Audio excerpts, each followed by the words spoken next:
Belum lama ini salah satu startup e-commerce melakukan relokasi kantornya itu ke luar Jakarta. Dan tentunya ini membuka sebuah potensi untuk startup-startup lain melakukan langkah yang serupa. Kira-kira apa sih alasan yang membuat adanya kemungkinan startup atau perusahaan itu memindahkan operasional mereka di luar Jakarta? Mari kita bahas semuanya hanya di Opsiana Podcast. Halo semuanya, selamat datang kembali di Opsiana Podcast di Studi Kasus. Di studi kasus kali ini kita akan membahas sebuah fenomena yang terjadi di dunia startup belakangan ini, di mana ada salah satu startup e-commerce yang bisa dibilang melakukan relokasi ke luar Jakarta. Sebenarnya sih dari beritanya itu dia tidak relokasi semuanya ya, hanya beberapa divisi aja. Tapi dari tindakan yang dilakukan oleh startup ini ada kemungkinan nantinya mereka bisa memindahkan operasional sepenuhnya itu ke luar Jakarta. Dan yang menariknya lagi adalah bahwa apa yang dilakukan oleh startup ini bisa memicu hal yang sama dilakukan oleh startup lainnya. Di episode kali ini gue gak akan bahas secara spesifik startup yang tadi ya, tapi gue bakalan lebih general membahas alasan-alasan yang memungkinkan atau bisa dibilang memberikan potensi bagi para startup untuk memindahkan operasional mereka itu di luar Jakarta. Kira-kira apa aja alasannya atau faktornya?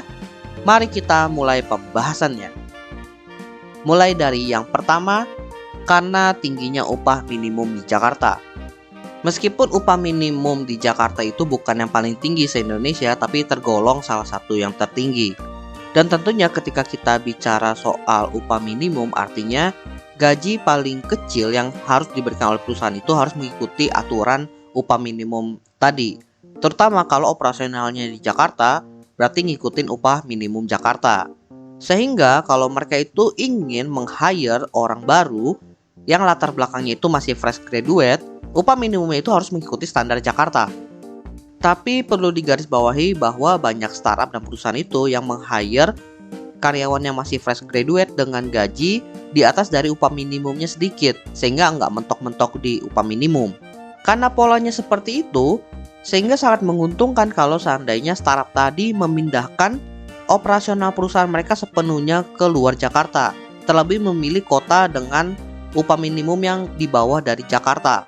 Makanya jangan heran kalau seandainya kalian itu ketemu startup yang melakukan pemindahan operasional mereka itu keluar Jakartanya di sekitar Jawa Tengah, Jawa Timur, di mana memang dari segi upah minimumnya itu jauh dari Jakarta. Tapi ini konteksnya hanya untuk para fresh graduate yang baru kerja ya. Kalau untuk karyawan tetapnya itu bisa dibilang nggak ada pengaruhnya, kan nggak boleh nurunin gaji tanpa persetujuan dari karyawan kan. Dan juga siapa yang mau gajinya diturunin kalau memang kondisinya itu tidak se-urgent kayak kondisi COVID kemarin. Next kita masuk ke alasan yang kedua, yaitu untuk mengurangi biaya operasional.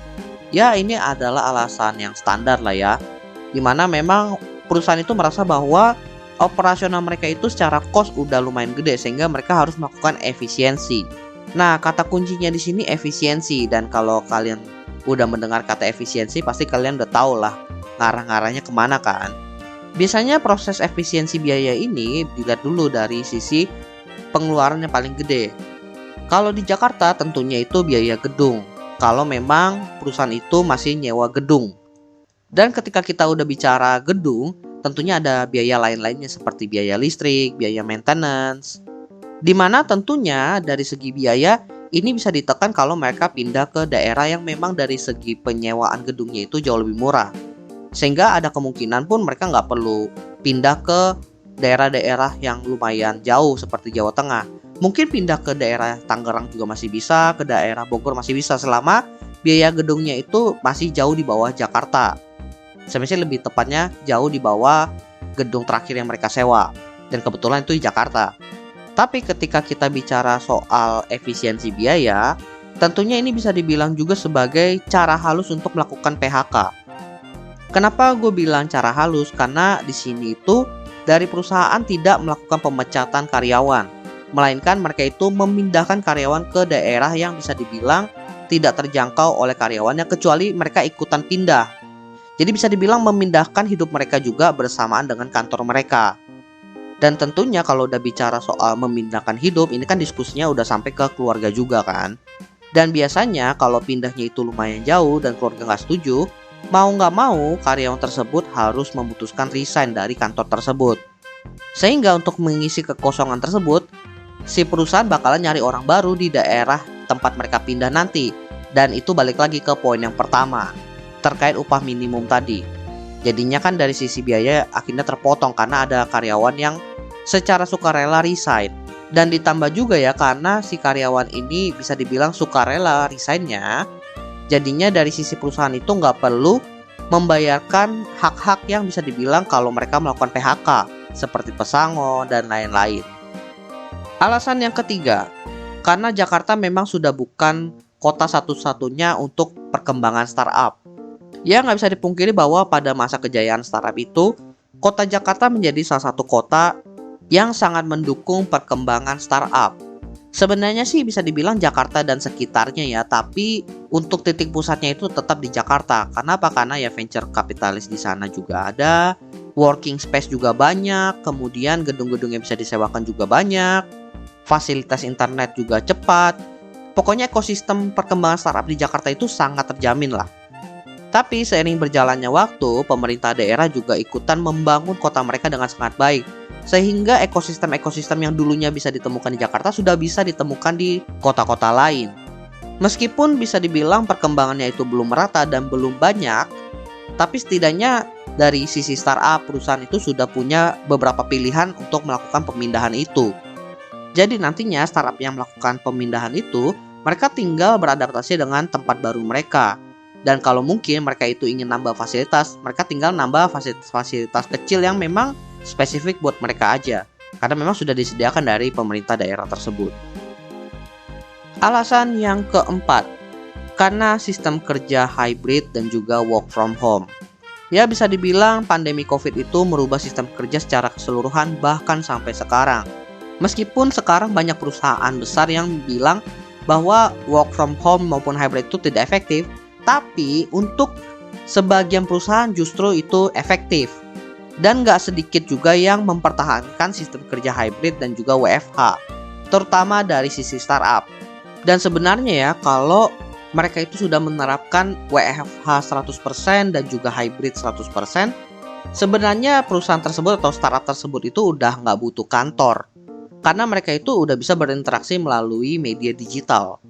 Tapi karena masalah regulasi dan untuk kebutuhan-kebutuhan lainnya, tentunya perusahaan tadi atau startup tadi itu tetap butuh alamat kantor.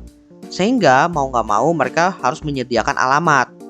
Karena mereka udah sistem kerjanya itu hybrid atau mungkin 100% WFH, ya sebenarnya mereka itu udah nggak perlu yang namanya sewa working space lagi di Jakarta.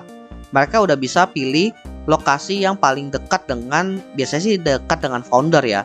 Sehingga alamat yang dipakai itu mungkin alamat rumahnya si founder atau mungkin working space dekat rumahnya si founder.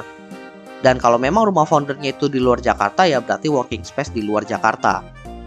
Dan karena alamatnya sudah berubah, sudah tidak di Jakarta lagi, tentunya ini kesannya itu kayak melakukan relokasi ke luar Jakarta. Padahal sebenarnya hanya perubahan sistem workingnya aja yang menjadi 100% WFH. Bagaimana dengan hybrid? Nah, kalau hybrid itu biasanya memprioritaskan karyawan dari daerah yang sama. Makanya mereka itu memilih kantor di kota dengan jumlah karyawan yang paling banyak. Misalnya, rata-rata karyawannya itu orang Jawa Tengah, mungkin di daerah Solo, ya udah mereka nyari working space atau gedung yang ada di Solo. Dengan begitu, karyawan-karyawan yang ada di Solo itu, mereka kalau mau ke kantor, mereka kerja di kantor. Kalau mereka jadwalnya WFH, ya mereka tetap kerja di rumah. Lalu bagaimana dengan karyawan yang ada di luar Solo tadi misalnya? Ya kalau itu balik lagi ke kebijakan perusahaannya. Kalau yang gue ikutin dari beberapa teman gue juga sharing, ada perusahaan yang juga menerapkan 100% untuk karyawan yang bekerja di luar kota tersebut, di luar Solo tadi. Tapi kalau ada gathering kantor, mereka diwajibkan masuk untuk bonding. Tapi ada juga kebijakan kantornya itu yang membuat dari sisi karyawan yang di luar Solo tadi harus ke kantor minimal sekali seminggu. Jadi tetap ada jadwal ke kantornya, cuma jauh lebih sedikit ketimbang orang-orang yang memang kerja di kota tersebut. Lalu kita masuk ke alasan terakhir kenapa startup atau perusahaan itu memindahkan operasionalnya di luar Jakarta. Alasan terakhirnya karena adanya pengembangan bisnis. Namanya pengembangan bisnis itu bisa di mana aja, bisa di Jakarta, bisa di luar Jakarta, selama ada potensinya. Dan kalau memang dari sisi perusahaan itu menganggap potensinya ada di luar Jakarta, dan agar memudahkan dari sisi operasional mereka harus pindah, berarti ya mereka melakukan relokasi. Udah sih, sesimpel itu aja. Kenapa mereka nggak buka kantor cabang aja? Ya karena itu balik lagi, itu akan memberatkan cost dari sisi perusahaan. Dan kalau memang perusahaan menganggap mereka nggak mampu buat bikin kantor cabang, dan kalau dihitung-hitung lebih worth it mindahin perusahaan, ya berarti memang solusinya adalah relokasi. Udah sesimpel itu. Kan balik lagi ya, namanya perusahaan itu tentunya pengen scaling dari sisi bisnisnya. Dan biasanya kalau bisnis utamanya itu tidak berjalan dengan baik, dari sisi perusahaan itu bakalan nyari bisnis-bisnis sampingan. Pokoknya pengembangannya ke arah samping lah. Dan terkadang bisnis sampingan itu ternyata lebih worth dibandingkan bisnis utama mereka. Makanya mereka mungkin akhirnya memutuskan untuk pivot ke bisnis sampingan tadi, yang juga mau nggak mau mengharuskan mereka itu memindahkan operasional mereka. Ya kita akan tahu lah apa yang terjadi di balik perusahaan itu sampai kita benar-benar terjun dan mengalaminya itu sendiri. Dan balik lagi, ini adalah salah satu keputusan bisnis yang bisa dibilang mungkin terbaik, bisa juga buruk. Balik lagi ke kondisinya saat itu. Oke, jadi itulah beberapa alasan yang memungkinkan perusahaan atau startup itu melakukan relokasi kantor mereka atau operasional mereka di luar Jakarta. Alasan-alasan yang udah gue utarakan tadi bisa dibilang adalah alasan yang general yang sering terjadi dan dialami oleh perusahaan. Dan sebenarnya fenomena ini bukanlah fenomena baru ya, sudah terjadi bahkan jauh sebelum startup itu booming, di mana yang biasa melakukan itu perusahaan yang basisnya itu manufaktur, seperti mereka melakukan pemindahan pabrik. Tapi sekarang lumayan mencengangkan karena ya yang memindahkan operasional itu adalah startup, dan juga startupnya itu e-commerce digital. Sehingga kesannya itu nggak biasa, padahal mah normal-normal aja. Toh namanya perusahaan kan pengen dapat untung, pengen ngurangin cost perusahaan. Apapun yang mereka lakukan intinya ya tujuannya untuk itu juga. Dan ini juga salah satu keputusan bisnis hitungannya. Jadi menurut gua sah-sah aja apa yang dilakukan oleh startup tersebut. By the way teman-teman, jangan lupa follow Instagram dan juga akun TikTok Opsiana Podcast di @opsianamedia, karena di sana akan ada konten-konten menarik dan juga yang bermanfaat buat teman-teman semuanya. Dan juga kalian akan mendapatkan update dari Opsiana Podcast kalau nantinya ada episode terbaru yang rilis. So, jangan sampai teman-teman ketinggalan sama update-nya. Dan terakhir, jangan lupa juga untuk follow atau subscribe Opsiana Podcast di platform kesayangan teman-teman. Dan nantikan konten-konten menarik dari Opsiana Podcast nantinya di sana. Oke, gua rasa itu aja. Thank you buat teman-teman yang sudah mendengarkan. See you next time di episode Opsiana Podcast lainnya.